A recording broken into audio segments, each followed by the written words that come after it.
Students, मैं अंचल हायल ट्राइडियम academy में एक बार फिर आप लोगों के सामने हूं। हमने कल के वीडियो के अंदर कुछ क्वेश्चंस देखे थे, आप लोगों ने भी उसका काफी अच्छा रेस्पॉन्स दिया। तो अब हम लोग क्या करते हैं कि जो थर्मोडायनेमिक्स के बचे हुए हिस्से को उसको कंप्लीट करेंगे और उसके बाद मैं हर हिस्से पे आपको क्वेश्चंस करवाता जाऊंगा। मतलब मेरा एक लेक्चर आएगा, फिर उसके बाद एक क्वेश्चंस वाला लेक्चर आएगा। तो चलिए ज्यादा टाइम ना वेस्ट करते हुए सीधा मुद्दे पे आते हैं। हमारे आज के टॉपिक पे आने से पहले मैंने पिछले से पिछले लेक्चर में एक क्वेश्चन छोड़ा था लास्ट में कि वाटर इक्विवेलेंट या जल तुल्यांक की जो डायमेंशन है वो डायमेंशन अगर हम फॉर्मूले में रखते हैं तो फॉर्मूला गलत लगता है। ऐसा क्यों होता है? उसका आंसर सिर्फ एक जने ने दिया, बाकियों ने नहीं दिया। तो कोई बात नहीं, उसका आंसर मैं आपको बता देता हूं। उसको समझने के लिए यहां देखो, मान लो मेरे पास कोई भी धातु का एक टुकड़ा है, मेटल का एक टुकड़ा है, ठीक है। अब हम इसे देते हैं हीट कितनी? Q। मैंने इस धातु के टुकड़े को कितनी हीट दी? Q। तो इसका टेम्परेचर कितना चेंज हुआ? Delta theta. मान लेते हैं कि इस धातु के टुकड़े किया जो मास था वो m था और जो इसकी स्पेसिफिक हीट यानी जिसे हम बोलते हैं विशिष्ट ऊष्मा वो कितनी थी? S। अब जल तुल्यांक की परिभाषा ये कहती है कि इतना पानी ले आओ जिसको इतनी ही हीट दी जाए तो उसका टेम्परेचर भी इतना ही चेंज होना चाहिए, यानी डेल्टा थीटा ही चेंज होना चाहिए, ठीक है। मान लेते हैं कि जो हम पानी लेके आए उसका मास कितना था? W, ठीक है। और पानी की विशिष्ट ऊष्मा कितनी होती है? 1। ये हीट और ये हीट बराबर है। आप कहोगे साहब आपने तो कहा था टेम्परेचर 1 डिग्री सेल्सियस बढ़ना चाहिए, तो 1 डिग्री सेल्सियस बढ़े या बराबर बढ़े वो सेम बात है। अभी आपको समझ में आ जाएगा कैसे, क्योंकि ये तो कैंसिल ही हो जाएगा लास्ट में। अब बेटा एक बात बताओ, इस Q की वैल्यू कितनी होगी? इस Q का फॉर्मूला कितना होगा? जब किसी चीज का टेम्परेचर बदलता है तो विशिष्ट ऊष्मा या स्पेसिफिक हीट का फॉर्मूला कितना होता है? Q upon ms। तो Q का फॉर्मूला कितना आ जाएगा? Sorry, m delta theta. तो Q का फॉर्मूला कितना आ जाएगा? ms delta theta. तो ये Q कितना आ जाएगा बेटा? ms delta theta. और इस वाली इक्वेशन से जो Q आएगा इसकी वैल्यू कितनी आएगी? यहां मास कितना है? W। यहां s कितना है? 1। यहां भी टेम्परेचर चेंज कितना हुआ है? डेल्टा थीटा, ठीक है। तो अब ये दोनों हीट बराबर हैं, तभी हमारी जल तुल्यांक की परिभाषा सेटिस्फाई होगी, तभी हमारी वाटर इक्विवेलेंट की डेफिनेशन पूरी होगी। तो इन दोनों इक्वेशंस को बराबर रख दो। तो ms delta theta is equals to W into 1 into delta theta. ये डेल्टा थीटा से डेल्टा थीटा कैंसिल हो गया, तो W इंटू 1 की वैल्यू कितनी आ गई? ms। और इसको तुम कहते हो 1 से मल्टीप्लाई करते हैं तो कोई फर्क नहीं पड़ेगा, W is equals to ms। अब तुम लोग क्या करते हो कि इसकी विमा रखते हो, इसकी विमा रखते हो, इसकी विमा रखते हो, देखते हो सारी मैच ही नहीं हो रही, मिल ही नहीं रही है। वो क्यों नहीं मिल रही है? क्योंकि बेटा ये W नहीं है, ये W इंटू 1 है। और 1 क्या है? 1 पानी की विशिष्ट ऊष्मा है, पानी की स्पेसिफिक हीट है। तो ये भी स्पेसिफिक हीट है, ये भी स्पेसिफिक हीट है। इन दोनों की यूनिट आपस में कैंसिल हो जाती है, तो W की यूनिट कितनी बचती है? केवल kg, ठीक है, या ग्राम। तो W की विमा कितनी हो जाती है? मास के बराबर। ये बस यही कारण था कि यहां पे ये 1 हम लिखते नहीं है लेकिन है यहां पे। ये 1 हम यहां पे लिखते नहीं है लेकिन ये यहां पे है, इसीलिए इसकी डायमेंशन भी यहां आएगी। तो इसीलिए फॉर्मूला ऐसा देखने में लगता है कि ये विमीय रूप से या डायमेंशनल रूप से गलत है, लेकिन ऐसा नहीं है। तो अब बात आती है कि आप वाटर इक्विवेलेंट को न्यूमेरिकल्स में कैसे काम में लेंगे। छोटा सा एग्जांपल लेता हूं जिससे आपको ये अच्छी तरह से क्लियर हो जाएगा, ठीक है। छोटा सा एग्जांपल हम ऐसा देख लेते हैं कि मान लो कॉपर का एक टुकड़ा है, कॉपर का एक प्लेट है, ठीक है। इसका टेम्परेचर 10 डिग्री सेल्सियस है और इसको गर्म किया जाता है और इसके टेम्परेचर को पहुंचा दिया जाता है 20 डिग्री सेल्सियस पे। इस कॉपर के लिए हम मान लेते हैं कि जल तुल्यांक की वैल्यू कितनी है? W की वैल्यू आपको दे रखी है 80 ग्राम। अब क्वेश्चन ये पूछ लें, वापस सुन लेना, कॉपर की एक प्लेट है जिसको 10 डिग्री सेल्सियस से 20 डिग्री सेल्सियस तक गर्म किया जाता है और इस कॉपर के लिए W की वैल्यू दे दी आपको 80 ग्राम। क्वेश्चन ये पूछ लें कि कॉपर को कितनी हीट दी गई है? कॉपर को कितनी हीट दी गई? आप कहोगे साहब Q का फॉर्मूला होता है ms delta theta. Delta theta मतलब टेम्परेचर चेंज। टेम्परेचर चेंज हमें दे रखा है 10 डिग्री सेल्सियस का, लेकिन m कहां से लाए और s कहां से लाए? तो m और s आपको एक साथ दे रखा है क्योंकि W का फॉर्मूला ही कहता है ms, ठीक है। तो ये W डायरेक्ट यहां पे काम में ले लेंगे। तो Q इज इक्वल टू कितना हो जाएगा? 80। और टेम्परेचर चेंज कितना हुआ है? 10 से आपने इसको 20 डिग्री सेल्सियस में 10 डिग्री का टेम्परेचर चेंज हुआ है, ठीक है। तो कितना आ जाएगा आंसर आपका? 800। ये ग्राम में है तो ये कैलोरी का आंसर हो जाएगा, इतनी हीट। तो ये W का यूज इस तरीके से किया है। W का यूज कोई बड़ी बात नहीं है, W का यूज केवल याद रखना MS की जगह लेना है। बाकी अपन आगे और अच्छे अच्छे क्वेश्चंस देखेंगे जब मैं ये टॉपिक आपको आज कंप्लीट करवा दूंगा उसके बाद। तो ये वाटर इक्विवेलेंट समझ में आया। चलिए बेटा, दो चीजों के बीच में ऊष्मा स्थानांतरण या हीट ट्रांसफर का कारण क्या होता है आप जानते हैं, अच्छी तरह जानते हैं, टेम्परेचर डिफरेंस। मतलब जब मैं दो चीजों को आपस में संपर्क में लेके आता हूं, आपस में मिलाता हूं, तो उन दोनों में हीट का लेन देन होगा। कब तक होगा? जब तक दोनों का टेम्परेचर अलग अलग है। ये एक बॉडी है, इसका टेम्परेचर है T1, ठीक है, इसको मैं दूसरी बॉडी के संपर्क में ले आता हूं जिसका टेम्परेचर है T2। मान लेते हैं कि T2 की वैल्यू T1 से बड़ी है, मान लेते हैं कि T2 की वैल्यू T1 से बड़ी है, ठीक है। तो क्या होगा? जिसका टेम्परेचर ज्यादा है उसमें से हीट निकलना शुरू होगी और जिसका टेम्परेचर कम है उसमें जाना शुरू होगी। कब तक जाएगी? जब तक दोनों का टेम्परेचर लास्ट में बराबर नहीं हो जाता।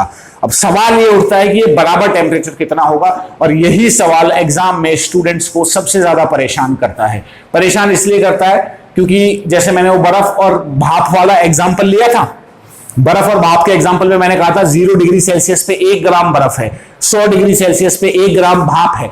दोनों को मिक्स कर देंगे तो मिश्रण का, मिक्सचर का फाइनल टेम्परेचर क्या होगा?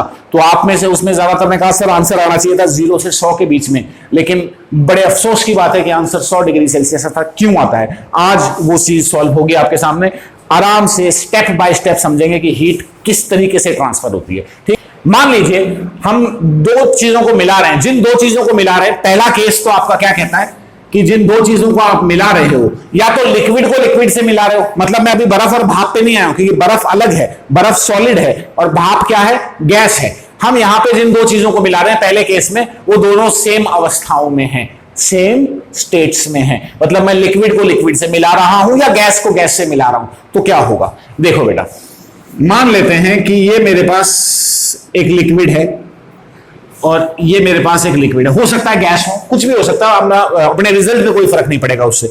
हम इन दोनों को मिक्स कर रहे हैं, ठीक है। मान लो इसका टेम्परेचर कितना है शुरुआत में? θ1, और इसका टेम्परेचर कितना है? θ2, ठीक है। इसका मास कितना है? m1, और इसकी स्पेसिफिक हीट कितनी है? S1। इसका टेम्परेचर θ2 है, इसका मास m2 है, और इसकी स्पेसिफिक हीट कितनी है? θ2, स्पेसिफिक हीट S2, सॉरी। अब मैंने इन दोनों को मिक्स कर दिया, मिक्स करके मैं दोनों को एक साथ ले आया, तो मास कितना हो गया? m1 प्लस m2, ठीक है। इन दोनों को हमने मिक्स करके एक साथ मिक्स कर दिया, और अंतिम टेम्परेचर मान लेते हैं कितना पहुंच गया? TF। अब सवाल ये उठता है कि इसमें इस अंतिम टेम्परेचर पे क्वेश्चन आता है कि जब दो गैसों को मिलाया जाता है तो अंतिम टेम्परेचर क्या होगा। अब मैं आपको बड़ी साफ शब्दों में बता दूं, ये फॉर्मूला भी एग्जाम में बहुत बार पूछा गया है कि जब गैस को गैस से मिलाया जाता है या लिक्विड को लिक्विड से मिलाया जाता है तो अंतिम टेम्परेचर का फॉर्मूला क्या होता है। तो आप बड़े ध्यान से सुनेंगे।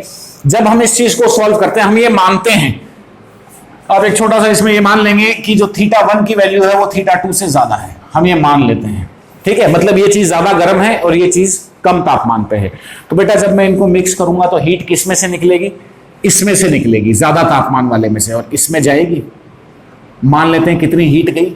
Q हीट गई। इसमें से तो हीट निकली है और इसमें गई है, तो इसमें से हीट निकलने के कारण इसका टेम्परेचर क्या हो जाएगा? कम हो जाएगा। इसका टेम्परेचर कम हो जाएगा तो ये θ1 से पहुंच गया θF पर, और ये टेम्परेचर बढ़ गया क्योंकि इसके अंदर हीट आ रही है तो ये θ2 से पहुंच जाएगा θF। मतलब जो आपका θF है वो θ1 से तो कम है, θF है वो θ1 से तो कम है क्योंकि θ1 ये वाला ठंडा हुआ है, और θ2 ये टेम्परेचर बढ़ा है क्योंकि इसके अंदर हीट जा रही है, ठीक है। तो बढ़ा है तो इसका मतलब 2 का फाइनल टेम्परेचर ज्यादा है, 1 का फाइनल टेम्परेचर पहले से कम है। ये बात समझ में आ गई। अब देखो कितनी हीट गई, तो बेटा हीट का फॉर्मूला याद रख लो, ms डेल्टा थीटा। जब तापमान चेंज होता है, स्टेट चेंज नहीं भाई। अगर ये लिक्विड को लिक्विड से मिला रहे हैं, अगर बर्फ पिघल रही है उस केस में दूसरा होता है, लेकिन अभी हम सिर्फ ये मान रहे हैं कि स्टेट चेंज नहीं हो रही है, अवस्था परिवर्तन नहीं हो रहा, सिर्फ तापमान चेंज हो रहा है। तो जब तापमान या टेम्परेचर चेंज होता है तो हीट का फॉर्मूला क्या होता है? सिंपली ms डेल्टा थीटा, ठीक है। तो यहां पे आ जाते हैं हम लोग। सबसे पहले आप ये देखेंगे कि हीट रिलीज्ड कितनी होगी, मतलब इसमें से कितनी हीट निकली। इसमें से हीट निकली, फॉर्मूला देखो ऊपर लिखा हुआ है, ms डेल्टा थीटा। हीट किस में से निकल रही है? इसमें से निकल रही है, तो इसका m1 s1। अब डेल्टा थीटा मतलब इसका टेम्परेचर चेंज, तो इसका टेम्परेचर थीटा 1 था, हीट निकलने के कारण कितना पहुंच गया लास्ट में? थीटा 2, थीटा f सॉरी, ठीक है। तो इसका टेम्परेचर चेंज कितना आएगा? हमेशा हम लोग जब चेंज निकालते हैं तो बड़ी वैल्यू में से छोटी वैल्यू निकालते हैं। बड़ा कौन है? थीटा 1, तो थीटा 1 माइनस थीटा f। सीधी सी बात है कि आपको ये ब्रैकेट वाली संख्या पॉजिटिव रखनी है, एग्जाम में इतना ध्यान रख लेना, ठीक है। हीट एब्जॉर्ब्ड मतलब कितनी हीट अवशोषित की गई है, एब्जॉर्ब की गई। इसने हीट ली है, तो इसने कितनी हीट ली बेटा? M2S2, हम उसकी बात कर रहे हैं, तो उसी का मास और उसी की स्पेसिफिक हीट आएगी। डेल्टा थीटा, इसका टेम्परेचर थीटा 2 था और लास्ट में कितना हो गया? Theta f। इसके अंदर आएगा आपके पास थीटा f माइनस थीटा 2, क्योंकि इसमें थीटा 2 कम था, जैसा आपको वहां दिखाई दे रहा है, ठीक है। अब ये कम ज्यादा के चक्कर में मत पड़ना, एग्जाम में तो ये याद रखना कि ये ब्रैकेट वाली संख्या तुमको पॉजिटिव रखनी है। कोई डाउट बेटा यहां तक? चलो, अब ये हीट और ये हीट बराबर है, यही हमने शुरू में मानना था क्वेश्चन के अंदर कि जितनी हीट निकली है उतनी की उतनी हीट सामने वाले ने सोख ली, ठीक है। यहां पे एनवायरमेंट का कोई रोल नहीं है, यहां पर वायुमंडल का कोई रोल नहीं है, वो हमें नगण्य मानना पड़ेगा। तो इन दोनों फॉर्मूलों को अगर मैं बराबर रखता हूं तो बेटा जी यहां पे अगर मैं आपसे पूछूं कि थीटा एफ की वैल्यू निकालनी है इस इक्वेशन से, तो क्या आएगी? थीटा एफ की जो फाइनल वैल्यू आ जाएगी, आप सॉल्व कर लेंगे मैथमेटिक्स से सिंपल, ठीक है। ये आ जाएगी बेटा m1 s1 theta 1 plus m2 s2 theta 2 upon m1 s1 plus m2 s2। ये वाला फॉर्मूला एग्जाम के अंदर बहुत बार पूछा गया है, बहुत बार पूछा गया है, लेकिन ये तो सिर्फ 2 के लिए ही है। एग्जाम में तो 3 के लिए भी पूछ सकता है, और पूछ सकता नहीं, पूछेगा ही। एग्जाम में जो फॉर्मूला पूछते हैं वो 3 मिश्रण के थे, मतलब 3 होते तो कुछ नहीं हो जाता, यहां पे m2 s2 थीटा 3 आ जाता और नीचे m3 s3 आ जाता, इतना ही चेंज आता। तो ये क्वेश्चन, इस पे क्वेश्चन तो बनता है, और साथ के साथ में ये फॉर्मूला भी पूछा जाता है। अब न्यूमेरिकल बनने का चांस तो उसमें है जिसमें अवस्थाएं अलग अलग हैं। जो हमारा केस 2 आता है बेटा, जिसके अंदर आप लिक्विड को गैस से मिलाते हैं, ठीक है ना, या सॉलिड को भी गैस से मिलाया जा सकता है, जैसे बर्फ और भाप को मिला दिया हमने, वो थोड़ा सा फॉर्मूले से समझना कॉम्प्लिकेटेड है, उसको न्यूमेरिकल से समझ में आसानी से आ सकता है वो आपको, ठीक है। मतलब अगर मैं उसको फॉर्मूले समझाऊंगा ना, तो मैंने जैसा बताया कि उसके फॉर्मूले में आप खुद कंफ्यूज हो जाएंगे कि कहां किसकी कौन सी वैल्यू रखनी है, इसलिए उसके लिए डायरेक्ट कॉन्सेप्ट लगाना जल्दी हो जाएगा क्वेश्चन, ठीक है। मैं एक छोटा सा एग्जाम्पल लेके चलता हूं, उससे आपको अच्छी तरह समझ में आएगा। एग्जाम्पल ये है कि एक तो है अपने पास बर्फ का टुकड़ा जो कि 1 ग्राम का है। कितने ग्राम का है? 1 ग्राम का। ये है 0 डिग्री सेल्सियस पर, ठीक है। एक हमारे पास है भाप, ये जो भाप है बेटा ये भी 1 ग्राम है, और इसका टेम्परेचर कितना है? 100 डिग्री सेल्सियस। हम इन दोनों को आपस में मिक्स कर देते हैं, बर्फ और भाप को आपस में हम मिक्स कर देते हैं, तो जो लास्ट में मिक्सचर बनेगा, मिश्रण बनेगा, इसका फाइनल टेम्परेचर निकालना है। तो इस क्वेश्चन में पहले अपन ये चेक करेंगे कि अगर मैं बर्फ को 100 डिग्री सेल्सियस तक गर्म करता हूं, मैं बर्फ को 100 डिग्री सेल्सियस तक गर्म करता हूं, तो मुझे उसे कितनी हीट देनी पड़ेगी। आप कहोगे सर ऐसा क्यों कैलकुलेट किया, ऐसा क्यों हम देख रहे हैं, पहले वाले क्वेश्चंस में तो नहीं देखा। वो उसका कारण आपको ये क्वेश्चन करने के बाद समझ में आएगा, फिर मैं समझाऊंगा अच्छी तरीके से। तो बेटा पहले एक बात बताओ, इस बर्फ को हमें 100 डिग्री सेल्सियस तक गर्म करना है, ठीक है, भाप में नहीं बदलना, केवल 100 डिग्री सेल्सियस तक ले जाकर छोड़ना है, तो कितनी हीट देनी पड़ेगी। सबसे पहले तो बर्फ को पानी में बदलोगे, पानी में बदलोगे तो इसका टेम्परेचर तो चेंज होगा नहीं, 0 डिग्री सेल्सियस पे पानी में बदलेगी, गुप्त ऊष्मा दोगे, लेटेंट हीट दोगे, तो फॉर्मूला क्या लगेगा? ml। m कितना है? 1। बर्फ के लिए l की वैल्यू कितनी होती है? 80 प्लस, अब इस पानी को, ये जो बर्फ से पानी बन गया, इस पानी को 100 डिग्री सेल्सियस तक लेकर जाओगे, तो 100 डिग्री सेल्सियस तक लेके जाओगे तो क्या बनेगा? 100 डिग्री सेल्सियस क्या, कौन सी हीट दोगे? टेम्परेचर चेंज होगा तो आप इसको विशिष्ट ऊष्मा दोगे, स्पेसिफिक हीट दोगे। तो m s, भाई m तो आ गया जो बर्फ से पानी मिला उसका 1 ग्राम, s आ गया, अब ये पानी बन चुका है इसलिए पानी की स्पेसिफिक हीट 1, ठीक है। और फिर उसके बाद में इसको हम किससे मल्टीप्लाई करेंगे? Temperature difference. तुम 0 डिग्री सेल्सियस के पानी को कहां तक ले जाना चाहते हो? 100 डिग्री सेल्सियस तक, तो टेम्परेचर कितना चेंज होगा? 100। तो बेटा कितनी हीट दी तुमने इसको? 180 कैलोरी। ये बात समझ में आई यहां तक, ये वाली बात समझ में आई, ठीक है।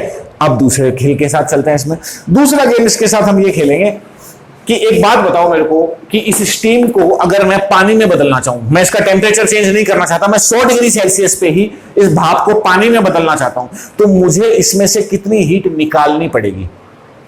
डेफिनेटली मुझे इसकी गुप्त ऊष्मा यानी लेटेंट हीट के बराबर हीट निकालनी पड़ेगी, यानी कि ml। m कितना है? स्टीम भी 1 ग्राम की है। स्टीम के लिए L की वैल्यू कितनी होती है? 540। तो Q की वैल्यू कितनी आ गई? 540 कैलोरी आई। अब ध्यान से इन दोनों हीट्स को देखो, कौन सी ज्यादा है? वो वाली ज्यादा है। अब तुम इस पूरे प्रक्रिया को बड़े ध्यान से समझना। जब मैंने बर्फ को भाप से मिलाया तो भाप ज्यादा टेम्परेचर पे है, इसलिए इसमें से हीट निकलना शुरू होती है और बर्फ में जाना शुरू होती है। कब तक जाएगी बेटा ये हीट? इनमें ऊष्मा का लेन देन कब तक होगा? जब तक दोनों का टेम्परेचर बराबर नहीं हो जाता। अब शुरू में जब भाप से हीट निकलती है तो इसका टेम्परेचर तो चेंज होगा नहीं। जब तक ये 540 की ऊष्मा नहीं निकाल देता, जब तक ये 540 कैलोरी हीट नहीं निकाल देता, इसका टेम्परेचर तो चेंज नहीं होने वाला। तो ठीक है, इसमें से हीट निकलती है, हीट निकलना शुरू होती है, लेकिन जैसे ही इसके अंदर से 180 कैलोरी हीट निकल जाती है तो आपकी बर्फ 100 डिग्री सेल्सियस पे पहुंच जाती है। ध्यान से सुनना, इसमें से हीट निकलना शुरू हो गई। जब इसमें से 180 कैलोरी की हीट निकल गई तो आपकी बर्फ 100 डिग्री सेल्सियस का पानी बन गई। अब बर्फ भी 100 डिग्री सेल्सियस तक पहुंच गई और स्टीम में जब तक 540 नहीं निकलती तो इसका टेम्परेचर तो कम होना नहीं था, इसलिए ये भी अभी तक 100 डिग्री सेल्सियस पे, दोनों ही 100 डिग्री सेल्सियस पे। क्या आगे हीट का एक्सचेंज होगा? बिल्कुल नहीं होगा, दोनों बॉडी सेम टेम्परेचर पे। तो बेसिकली हुआ क्या? आपकी बर्फ कहां पहुंच गई? भाप के टेम्परेचर पे। ठीक है, अब समझ में आया कि हमने ये पहले क्यों देखा। जब भी याद रखना, मैं आपको एक शॉर्ट ट्रिक बता रहा हूं, जब भी आपको भाप के साथ किसी भी चीज की मिलावट दी जाए, भाप के साथ बर्फ की मिलावट दी जाए, भाप के साथ पानी की मिलावट दी जाए, तो पहले ये चेक कर लेना कि उस बर्फ को, पहले क्या चेक करोगे कि उस बर्फ को यदि भाप के टेम्परेचर तक लेकर जाया जाए तो कितनी हीट देनी पड़ेगी, और वो हीट भाप की जो लेटेंट हीट है उससे कम है तो आपका आंसर वही हो जाएगा जो भाप का टेम्परेचर है। जैसे मैंने ये चेक करा 180 540 से कम है तो सीधा आंसर मार दो 100 डिग्री सेल्सियस। ठीक है ना, कारण समझ में आया ऐसा क्यों हुआ? ठीक है, तो जब भी आपके पास अलग अलग पानी और भाप को मिलाएंगे तो भी ऐसा ही चेक करेंगे। पानी और ज्यादातर 99.9% केसेस के अंदर जब भी आप भाप के साथ किसी को मिलाएंगे तो आपको जो क्वेश्चन दिया जाएगा उस क्वेश्चन में आपसे यही पूछा जाएगा कि दोनों का अंतिम तापमान क्या होगा, मिक्सचर का फाइनल टेम्परेचर क्या होगा। तो 99% केसेस में जो आपका आंसर आएगा वो क्या आएगा? वो आंसर वही आएगा जो भाप का टेम्परेचर है। ये आपको कंफ्यूज करने के लिए ही पूछा जाता है। ठीक है, तो ये चीज समझ में आ गई पूरी। तो ये हो गया कि कैसे एक जगह से दूसरी जगह हीट का ट्रांसफर होता है। ठीक, मैं इस पे और भी न्यूमेरिकल्स कराऊंगा अपने अगले सेक्शन में, जब हम इसके अगले सेक्शन में चलेंगे, जहां पे अपन जब मैं इसको कंप्लीट कर दूंगा तो मेरा जो नेक्स्ट वीडियो होगा उसके अंदर मैं 25 क्वेश्चन लेके आऊंगा आपके लिए इसी चैप्टर से, तो आपको ये चीजें और भी अच्छी तरह से क्लियर हो जाएंगी। अब यहां पे हमने हीट को लगा दिया फुल स्टॉप। हम ये देखते हैं कि जब भी हम किसी चीज को हीट देते हैं तो उसके अंदर किस किस तरीके के चेंज होते हैं। जैसे कि उसमें हम जानते हैं जब आप दूध को गर्म करते हैं तो उफन जाता है, उफन जाता है तो क्या हो रहा है? उसका आयतन बढ़ रहा है, उसकी वॉल्यूम बढ़ रही है। ठीक है, हम देखते हैं कि जो गर्मियों के समय में बिजली के तार है वो लटक जाते हैं। क्यों लटक जाते हैं? क्योंकि लेंथ बढ़ जाती है गर्मी। तो कितनी लेंथ बढ़ती है, कितनी वॉल्यूम बढ़ती है, छोटी छोटी चीजें हैं, इनको फटाफट से देख लेते हैं। देखिए, पहला टॉपिक आ जाता है लीनियर एक्सपेंशन इन सॉलिड्स, ठोसों में रेखीय प्रसार। रेखीय प्रसार का मतलब क्या होता है? जब किसी चीज की लंबाई बढ़ती है तो उसको हम रेखीय प्रसार या लीनियर एक्सपेंशन बोलते हैं। तो बेटा जब भी आप सॉलिड्स को गर्म करते हैं तो उनकी लंबाई बढ़ती है। ठीक है, सबसे पहली चीज तो अब कितनी बढ़ेगी देखना। जैसे मान लो ये मेरे पास एक रॉड है, एक छड़ है किसी भी मेटल की, मान लो इसकी लेंथ कितनी है? L। ठीक है, अब इसका टेम्परेचर अपन मान लेते हैं अभी कितना है? θ1। अब हमने इसको गर्म करना शुरू किया, तुमने इसको गर्म करना शुरू किया तो इसका टेम्परेचर पहुंच गया θ2 और इसकी लेंथ, इसकी लंबाई थोड़ी सी बढ़ गई। कितनी बढ़ गई? मान लेते हैं L प्लस डेल्टा L बढ़ गई। ठीक है, तो बेटा इस डेल्टा L का जो फॉर्मूला आता है आप उसको ध्यान से सुनेंगे। ये जो डेल्टा L आता है कि लेंथ में जो चेंज आया है, ये आता है आपके पास L अल्फा डेल्टा थीटा। मतलब ये किसके बराबर होता है? ये एल अल्फा डेल्टा थीटा। अब आप कहोगे साहब ये अल्फा क्या है? सबसे पहले अल्फा को हम बोलते हैं रेखीय प्रसार गुणांक हिंदी में तो, और इंग्लिश में हम इसको बोलते हैं कोफिशिएंट ऑफ लीनियर एक्सपेंशन। ठीक है, अब यहां पे आप बड़े ध्यान से देखना कि डेल्टा एल की वैल्यू कितनी है? L alpha delta T.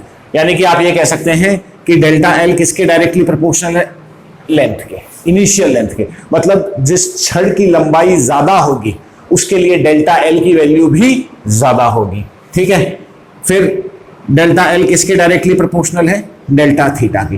यानी जितना ज्यादा टेम्परेचर डिफरेंस होगा, जितना ज्यादा गर्म करोगे उतनी ही ज्यादा लेंथ बढ़ेगी। लेकिन याद रखना ये सारा खेल कब तक चलता है? ये तब तक चलता है जब तक आपका टेम्परेचर के बीच में जो खेल चल रहा है वो इसके मेल्टिंग पॉइंट से कम है, इसके गलन बिंदु से कम है, वरना तो उसके बाद तो कहानी बदल जाती है। ठीक है, तो ये समझ में आया? जब आप किसी भी सॉलिड को गर्म करते हैं तो उसकी लेंथ में इतना चेंज आता है। आप ये फॉर्मूला याद रख लेंगे, इसमें ये अल्फा बहुत इंपॉर्टेंट है। ठीक है, अब एक बात अगर मैं यहां पे बैठूं तो अल्फा की यूनिट क्या होगी?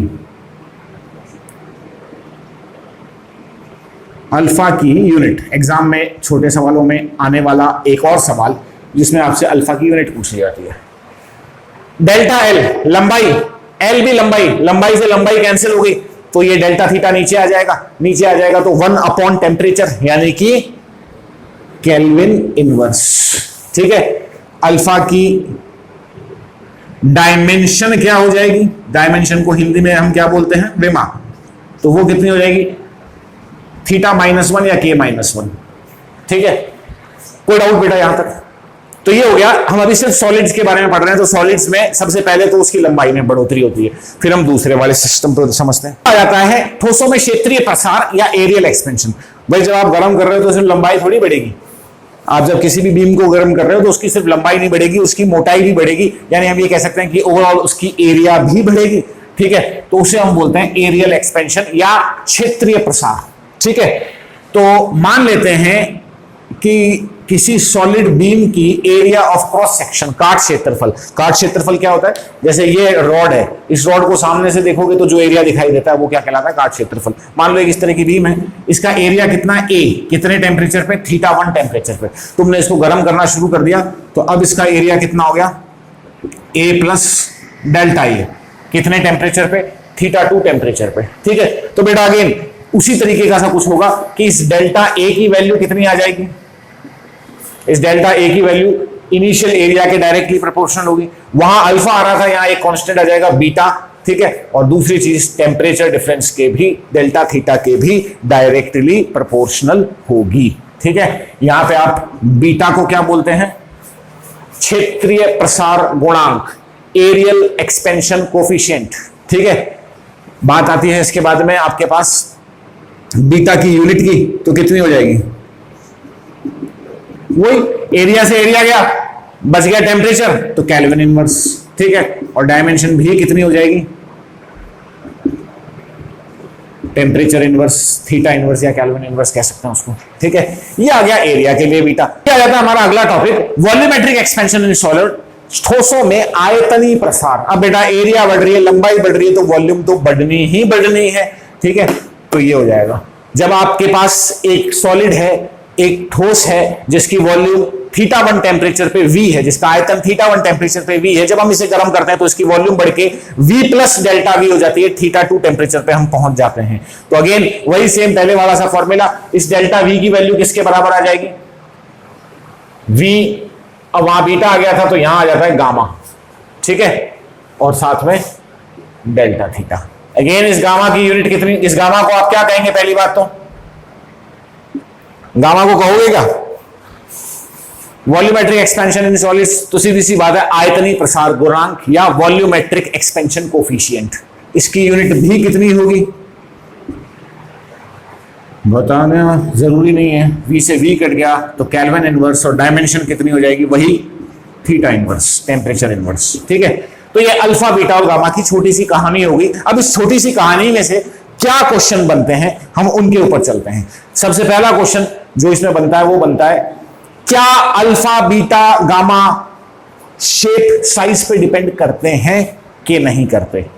जैसे एक छोटा सा क्वेश्चन लेते हैं कि हमारे पास एक तो है ठोस गोला, ठीक है, सॉलिड स्फीयर, और एक है खाली गोला, खोखला गोला। दोनों ही सेम ही धातु के हैं, सेम ही मेटल के हैं, तो दोनों के लिए अल्फा, बीटा और गामा की वैल्यू बराबर होंगी। कोई डाउट यहां तक? फिर उसके बाद में जो इनमें से क्वेश्चन बनता है वो बनता है अल्फा, बीटा और गामा के बीच का रिलेशन, का बीच का संबंध, ठीक है। तो याद रखना बेटा ये वाली चीज, अल्फा, बीटा और गामा, इसका रेशियो होता है 1:2:3। इनका रेशियो क्या होता है? 1:2:3। अब यहां से आप इनके बीच के सारे रिलेशन निकाल सकते हैं, ठीक है। जैसे मैं अल्फा और बीटा के बीच का रिलेशन निकालूं, ठीक, तो alpha is equals to beta बटे 2, तो ये भी कह सकते हैं कि beta is equals to 2 alpha. Beta alpha से दुगना है।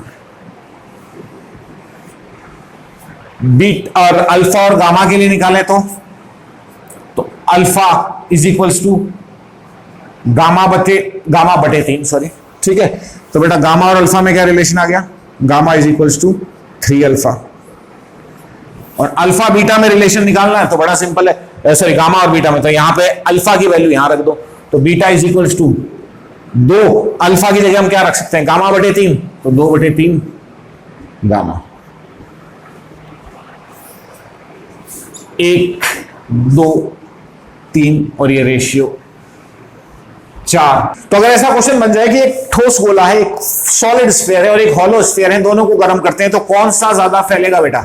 तो याद रखना कि जो आपका डेल्टा वी है वो डायरेक्टली प्रोपोर्शनल है इनिशियल वॉल्यूम के। तो ठोस और खोखले गोले में से इनिशियल वॉल्यूम किसकी ज्यादा है? याद रखेंगे कि आप वॉल्यूम में केवल और केवल वही वॉल्यूम कंसीडर करते हैं जिसके अंदर मेटल है, जिसके अंदर धातु है। मतलब जैसे एक आपके पास ये ठोस गोला है, सॉरी हॉलो स्फीयर है, और एक ठोस गोला है, सॉलिड स्फीयर है, ठीक है।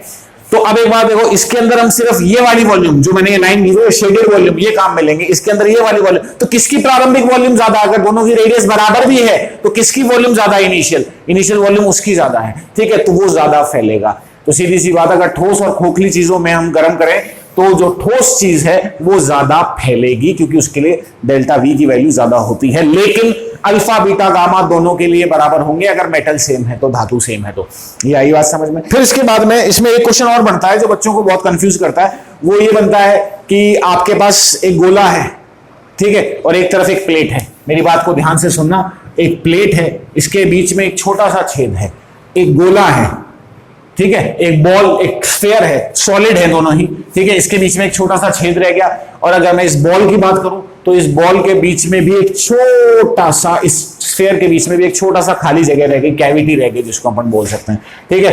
क्वेश्चन ये पूछा जाता है कि अगर हम इस छेद को गर्म करें, मतलब इस प्लेट को इस तरह से गर्म करें कि जो लौ है वो इस छेद पे डाली जाए, ठीक, तो इस छेद के रेडियस पर क्या फर्क पड़ेगा? दूसरा क्वेश्चन ये पूछा था, अगर इस स्फीयर को गर्म किया जाए तो इसके अंदर वाला जो छेद है उसके रेडियस पर क्या फर्क पड़ेगा? तो अब मेरी बात को बड़े इत्मीनान से सुनना। मैं पहली बार यहां से गर्म कर रहा हूं, पहले वाले केस के अंदर, ठीक है। तो मतलब यहां का टेम्परेचर θ1 है, यहां का टेम्परेचर θ2। भाई गर्मी बाहर जाते जाते फैलती है, अंदर जहां पे आपने गर्म करना शुरू किया वहां टेम्परेचर ज्यादा होगा, दूर जाते जाओगे तो टेम्परेचर कम होता जाएगा। तो θ2 की वैल्यू क्या होती है? θ1 से कम होती है, ठीक है। तो जब भी आप किसी चीज को गर्म करते हैं तो हमेशा वो गर्म तापमान से ठंडे तापमान की तरफ, हॉट टेम्परेचर से कोल्ड टेम्परेचर की तरफ भागती है, ये बात याद रखना, ठीक है। तो जब हम इसे गर्म करना शुरू करेंगे तो आपका जो ये होल है, छेद है, ये बाहर की तरफ फैलेगा, ठीक है। तो होल का रेडियस क्या होगा?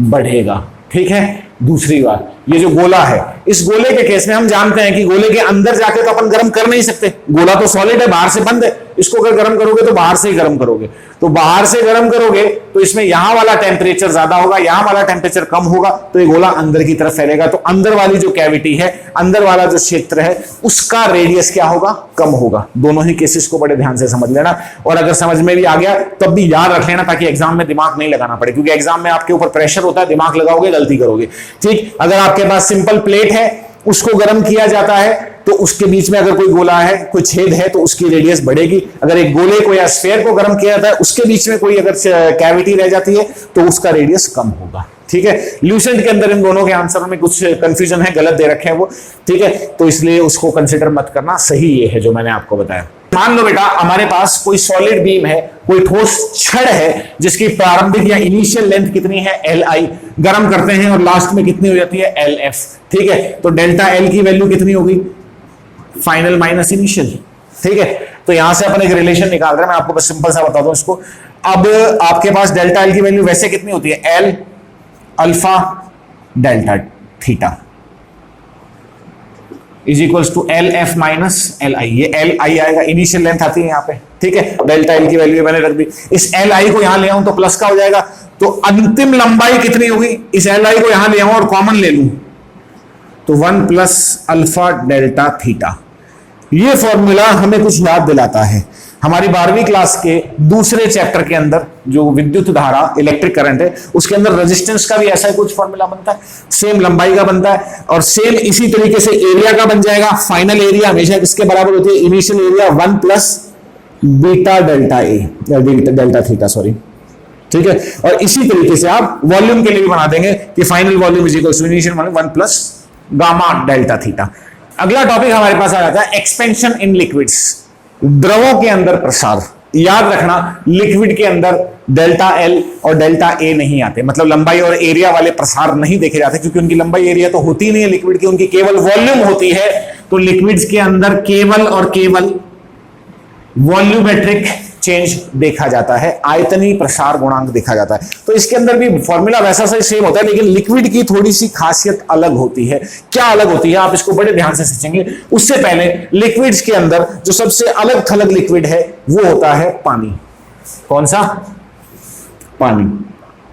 अब ये पानी में क्या अलग थलग होता है इसको ध्यान से समझेंगे। बेटा हम जानते हैं जब भी किसी चीज को आप गर्म करते हो, जब भी आप किसी चीज को गर्म करते हो तो उसका आयतन क्या होता है, उसकी वॉल्यूम क्या होती है, बढ़ती है। लेकिन ये पानी बड़ा अजीब सा बिहेव करता है।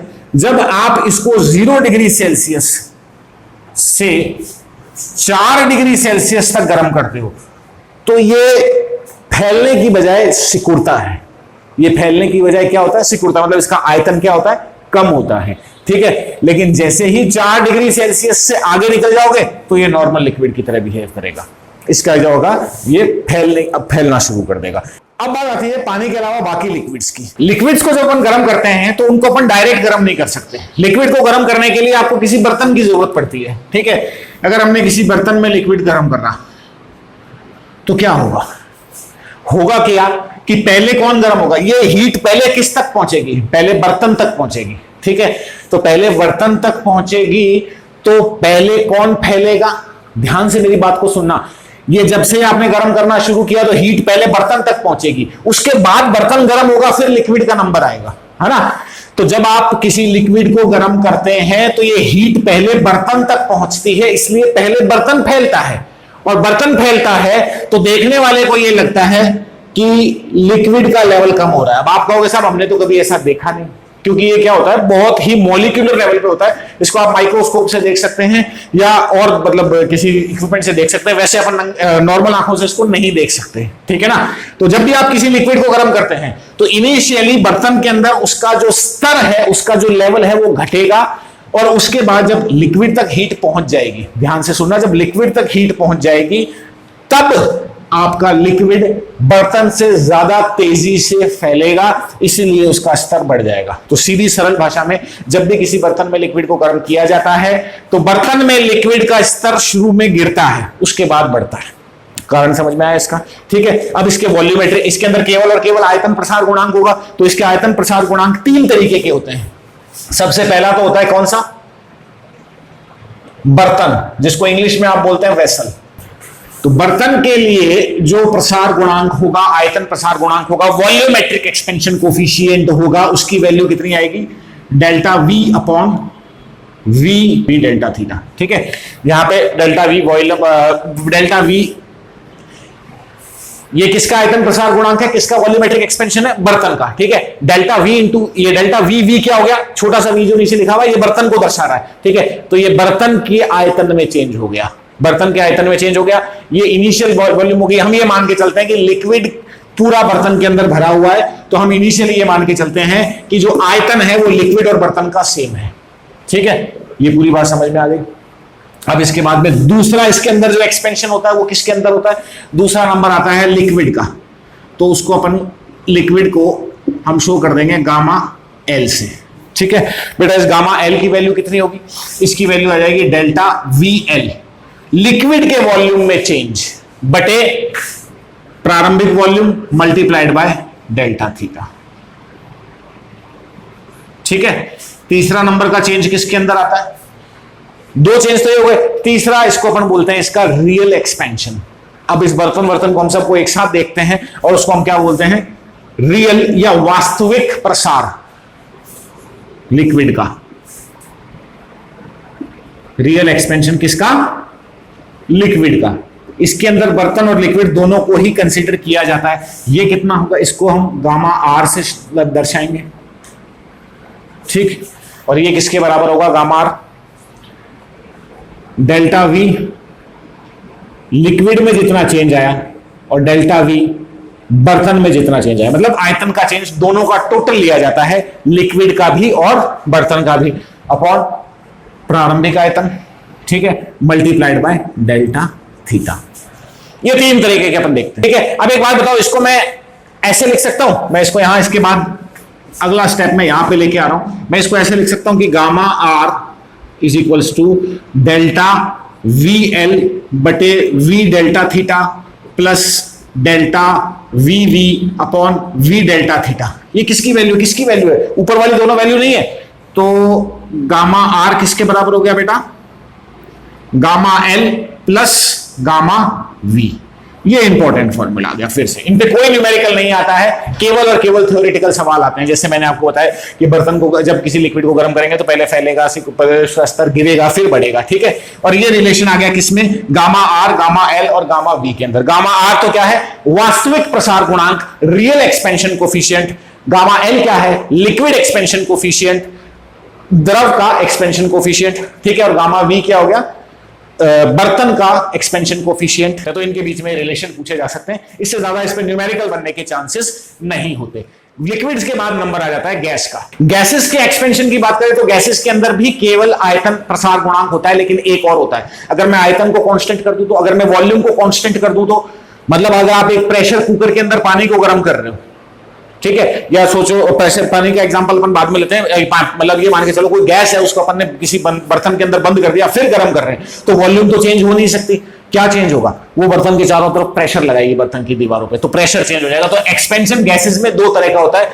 पहला तो कौन सा होता है? वॉल्यूम का, उसके आयतन का। ठीक है, इसके लिए सिंपल वही फॉर्मूला, फाइनल वॉल्यूम किसके बराबर होती है? Initial volume 1 plus gamma delta theta. इसके अंदर बर्तन का कोई झंझट नहीं होता। ठीक है, देन उसके बाद में क्या आता है? क्या लिख दिया मैंने? दूसरा का अंदर इसका दूसरा एक्सपेंशन किस तरीके का होता है? इसका किसका होता है? अगर वॉल्यूम कांस्टेंट है तो प्रेशर का। यहां पे गामा वी आएगा। अगर गामा वी की बात करें तो गामा वी क्या है?